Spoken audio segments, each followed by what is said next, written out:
Hello friends and welcome back to know with Dolly. पिछले video में हमने देखा कि किस तरह से टेक्निकल एसईओ के अंदर हमारे पास बहुत सारे चेकलिस्ट हैं जो कि हमें पूरे करने हैं अपनी वेबसाइट को एसईओ फ्रेंडली बनाने के लिए, उसे एक अच्छा रैंक दिलाने के लिए। आज हम उसी चीज़ को आगे बढ़ाएंगे और उनमें से सबसे पहला जो टॉपिक था साइट मैप, उसे समझने की कोशिश करेंगे। फ्रेंड्स, इस चैनल पे हम डिजिटल दुनिया से जुड़ी सारी चीज़ें एक एक करके लाने वाले हैं, चीज़ें सीखने वाले हैं, सिखाने वाले हैं, वो भी सही तरीके से।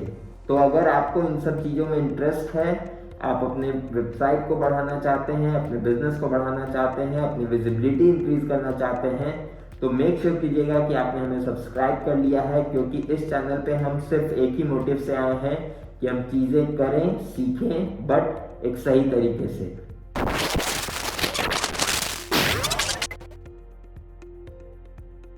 तो फ्रेंड्स, साइट मैप, जैसे कि पिछले वीडियो में हमने एक ब्रीफ दिया था कि साइट मैप होता क्या है। साइट मैप बेसिकली दो तरीके से हम यूज करते हैं, sitemap.xml और sitemap.html। अब ये दोनों जो साइट मैप है वो बेसिकली आपके वेबसाइट के जो स्ट्रक्चर है उसके बारे में इंफॉर्मेशन प्रोवाइड करते हैं क्रॉलर को, इंडेक्सर को। अगर वन लाइनर में मैं बताऊं तो बेसिकली sitemap.xml जो है वो हमारे क्रॉलर के लिए यूज होता है और sitemap.html जो है वो क्रॉलर तो यूज करता ही है, साथ ही साथ आपके ह्यूमन ऑडियंस के लिए भी यूज होता है। किस केसेस में ये यूज होता है और किस तरह से इसे हम बना सकते हैं, इस वीडियो में हम वही जानेंगे। तो सबसे पहले चलिए समझते हैं कि sitemap.xml जो है वो कैसे जनरेट होता है, क्या होता है, किस तरह का दिखता है और उसे हम कैसे ऐड कर सकते हैं। तो सबसे पहले चलिए हम देखते हैं, जैसे कुछ हम सर्च करके देख लेते हैं, जैसे best used cars in India. अब देखिए सेकेंड हैंड कार्स का देखो, कार वाले, टायर मार्केट, कोरा, डूम। किसी भी वेबसाइट पर जब आप जाएंगे, जैसे ड्रूम की ही वेबसाइट है, तो ड्रूम की वेबसाइट पर आप एक बार sitemap.xml डालकर देखेंगे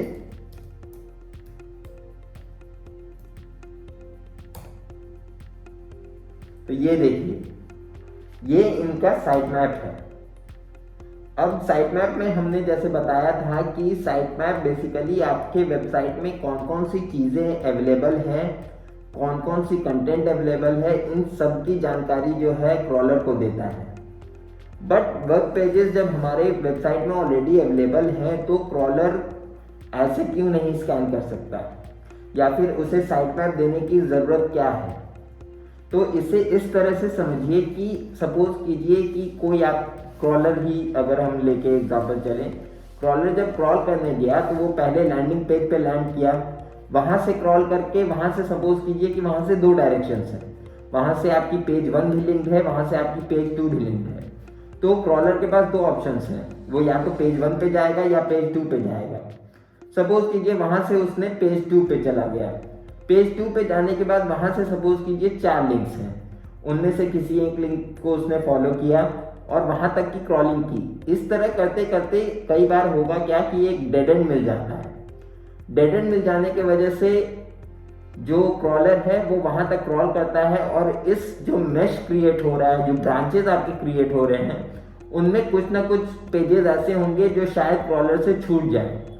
तो इसलिए उन्हें इस तरह की ट्री स्ट्रक्चर में ना लाकर हम एक ऑर्गेनाइज्ड फॉर्म में क्रॉलर को पहले ही बता देते हैं कि हमारे वेबसाइट पर ये सारे पेजेस अवेलेबल हैं, ताकि क्रॉलर सीक्वेंशियल ऑर्डर में सारे पेजेस को क्रॉल कर सके, उन्हें इंडेक्स करा सके, ताकि उन पेजेस की विजिबिलिटी हमें अच्छी मिल सके।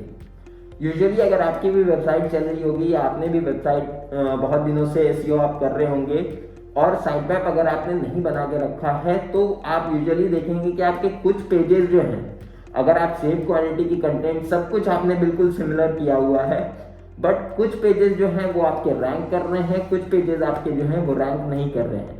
तो कहीं ना कहीं ऐसा भी हो सकता है, अगर बिल्कुल भी उस पर विजिट नहीं है, बिल्कुल भी वो रैंक कहीं नहीं कर रही है, तो ऐसा चांसेस हो सकता है कि साइट मैप आपने जो नहीं डाला है, क्रॉलर ने कभी उस पेज को क्रॉल ही नहीं किया हो। यूजुअली देखिए, अगर आपके 2, 3, 4 पेजेस की वेबसाइट है तो ऐसी सिचुएशंस नहीं आएगी, बट ब्रांचिंग अगर ज़्यादा है तो ऐसे सिचुएशंस आ सकते हैं। तो ऐसे सिचुएशंस को अवॉइड करने के लिए और क्रॉलर को सही जानकारी देने के लिए हम साइटमैप की यूज़ करते हैं। अब इस कोड को अगर हम देखें, ये XML जो कोड है हमारा, इसमें आपको जितने भी लिंक्स दिख रहे हैं ये सारे के सारे एक पेज हैं। अब जैसे अगर आप जैसे ये सारे आप जो लिंक्स देख रहे हैं ये सारे कहीं ना कहीं पेजेस हैं। जैसे ये लिंक आप देख लीजिए, drone.in/vintagebikes/चंडीगढ़। अब यहाँ पे आप जाएंगे तो देखिए ये ड्रोन की वेबसाइट पर एक पर्टिकुलर रिजल्ट पर आकर लैंड कर रहा है। तो देखिए इनका लंबा चौड़ा एक साइट मैप बना हुआ है। आप देख सकते हैं कि बहुत सारे लाइंस हैं इसमें, क्योंकि बड़ी वेबसाइट है, अलग अलग कैटेगरी वाइज इन्होंने सब कुछ कैटेगराइज करके रखा है। तो आप ये कह सकते हैं कि जैसे ये वाला हमने लिंक खोला था कि विंटेज बाइक्स इन चंडीगढ़, तो क्या सिटी वाइज इन्हें करने की जरूरत है? क्या इन्हें आप इसमें और भी एग्जांपल्स देख सकते हैं। जैसे आपको कुछ मिलेंगे, देखिए ट्रक्स के हैं, कुछ आपको मिलेंगे ये स्टैटिक पेजेस हैं इनके, कुछ स्कूटर्स के हैं। तो ये करना क्यों जरूरी है? ड्रूम पर अगर कोई आ रहा है तो ड्रूम पर आकर तो ये चीजें ढूंढ ही सकता है। तो फिर यहाँ पर XML में डालने के क्या फायदे हो सकते हैं? तो इसे एक डीपर तरह से समझने की कोशिश कीजिए। पहली पॉइंट तो ये है कि हम जिस पेजेस को साइट मैप में ऐड कर रहे हैं वो क्रॉलर मेक श्योर करेगा कि वो लिस्ट हो, वो इंडेक्स हो गूगल के सर्च पे। दूसरी चीज ये है कि अगर इस तरह से आप इंडेक्सिंग करते हैं तो आपने बहुत सारे केसेस देखे होंगे कि आप कुछ भी सर्च करें, जैसे best service provider in Delhi, best service provider in Mumbai, best service provider in Pune. और अगर कोई एक पैन इंडिया कंपनी है जो सारे जगहों पर सर्विस प्रोवाइड करती है, आपको यूजुअली बहुत बार ऐसा देखने को मिलेगा कि एड्स में आप चाहे दिल्ली डालें, चाहे मुंबई डालें, चाहे चंडीगढ़ डालें, आपको वो कंपनी ऊपर दिखने को मिलेगी।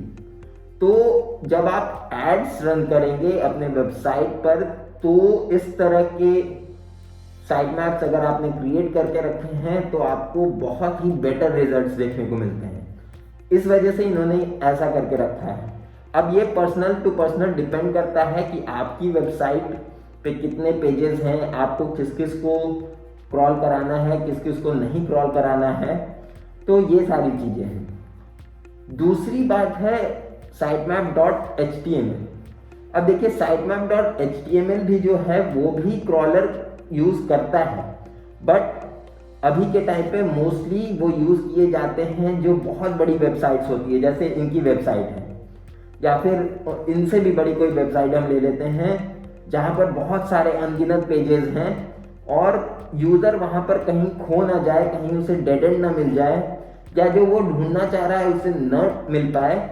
इन केसेस को अवॉइड करने के लिए sitemap.html क्रिएट किया जाता है।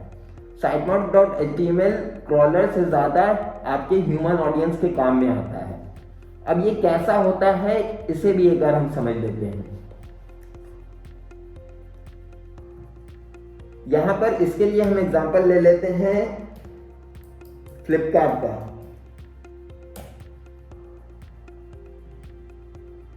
अब देखिए फ्लिपकार्ट, अमेजॉन, ये सारे जो वेबसाइट्स हैं आप सभी ने कभी ना कभी यूज़ किए होंगे।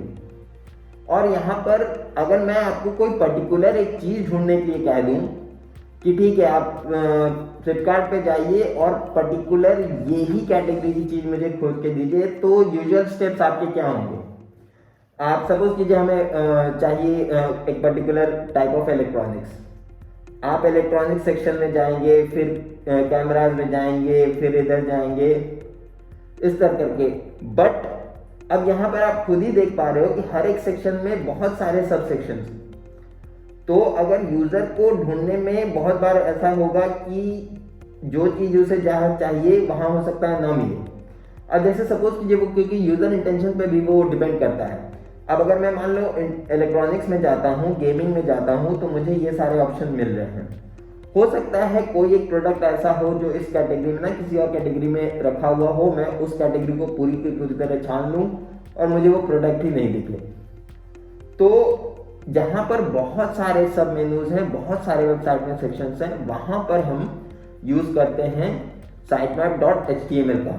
ऐसे भी हम वेबसाइट्स में यूज़ कर सकते हैं, बट यूजुअल केस में 90% ऑफ द केस में ये ऐसी वेबसाइट्स में यूज़ होता है जहाँ पर बहुत सारे पेजेस अवेलेबल हैं।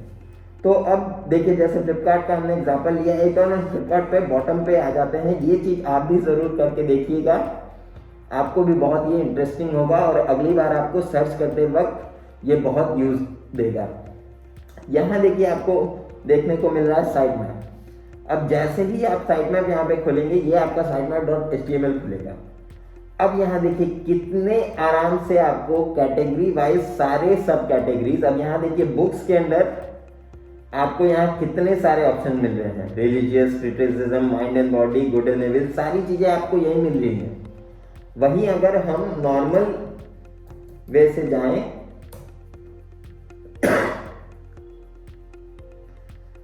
तो पहली बात तो मुझे, अब जो मेन मेन्यू है यहाँ पर, पहली बात तो मुझे बुक्स मिल ही नहीं रहे हैं।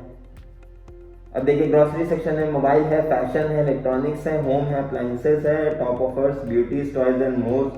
अब देखिए, अगर कोई कैजुअल यूजर है तो यहाँ ब्यूटीज, टॉयज एंड मोर में है। अगर मैं ऊपर को देखूँ मुझे बुक्स दिखे नहीं, ठीक है, ऑब्वियस सी बात है कि आप सर्च कर लेंगे, बट स्टिल अगर मुझे कैटेगरी को ढूंढना है और ये यहाँ पर, क्योंकि सब चीज़ फ्रंट पेज पर आप नहीं दिखा सकते। अगर आपकी बहुत बड़ी वेबसाइट है, बहुत सारी चीज़ें आपके वेबसाइट अवेलेबल हैं, तो ये आपके लिए भी पॉसिबल नहीं है कि आप सारी चीज़ों को होम पेज पर या लैंडिंग पेज पर या कैटेगरी पेज पर हाईलाइट कर सके। तो इन केसेस में अब देखिए यहाँ पर, जैसे कि हमने बात की थी, यहाँ पर ब्यूटीज, टॉयज एंड मोर के अंदर बुक्स है, फिर इसमें भी आपको देखिए कितने ऑप्शन मिल रहे हैं, test preparation, academic, literature, non fiction, young readers, कुल मिलाकर कितने हैं, 1 2 3 4 5 6 7 8 9 10 11। यहाँ पे भी 11 नहीं है, माइक्रोफोन्स वगैरह आपको आ गया है और स्टेज इक्विपमेंट है। तो म्यूजिकल कीबोर्ड्स है, अकॉस्टिक गिटार्स देखिए बुक्स के अंदर देखने को मिल रहे हैं। अब मोटा मोटी आप ले लीजिए कि 10 ऑप्शंस आपको मिले, बट देखिए फ्लिपकार्ट ऑप्शंस दे कितने रहा है आपको। बुक्स के अंदर आप देखिए कितने ऑप्शंस अवेलेबल हैं, तो यहाँ से आप ज़्यादा अच्छी तरह से फिल्टर कर पाएंगे। आपको अगर ग्राफिक्स नॉवल चाहिए, आपको अगर, अब आप देखिए ग्राफिक्स नॉवल है, मंगा का सेक्शन अलग है, इंडियन कॉमिक्स का सेक्शन अलग है, स्कूल बुक्स का अलग है। तो जितनी भी आप यहाँ पर डायरेक्ट यहाँ से जाकर अपने कैटेगरी की बुक्स को, अपने कैटेगरी के सिमिलरली बाकी कैटेगरीज की भी आप देखिए, होम डिकॉर, होम फर्निशिंग, इन सब की जो देखिए कितने ऑप्शंस आपको वहाँ के मेनू में देखने को नहीं मिल रहे होंगे। तो आई होप आप समझ गए होंगे कि sitemap.xml और sitemap.html का यूज़ हम किन केसेस में करते हैं। अगली वीडियो में हम क्रिएट करके दिखाएंगे आपको कि sitemap.xml और sitemap.html आप क्रिएट कैसे कर सकते हैं। sitemap.xml का एग्जांपल मैं आपको क्रिएट करके दिखा दूंगा। दूसरी चीज़ ये है कि sitemap.html अगर आपको जानना है कि किस तरह से हम क्रिएट कर सकते हैं तो प्लीज़ कमेंट डाउन कीजिएगा, क्योंकि ये मोस्ट केसेस में यूज़ नहीं होता है। तो अगर आप में से कोई इंटरेस्टेड है जानने के लिए तो उनके लिए मैं ज़रूर ये वीडियो बना दूंगा। sitemap.xml पे हम अगली वीडियो करेंगे, तो मेक श्योर कीजिए कि आपने सब्सक्राइब कर लिया है, लाइक कीजिए, शेयर कीजिए और एटलीस्ट इस फ्लिपकार्ट की ट्रिक के लिए तो शेयर कीजिए इस वीडियो को अपने दोस्तों के साथ, ताकि उन्हें भी ये ट्रिक्स पता चल सके। मिलते हैं आपसे अगली वीडियो में।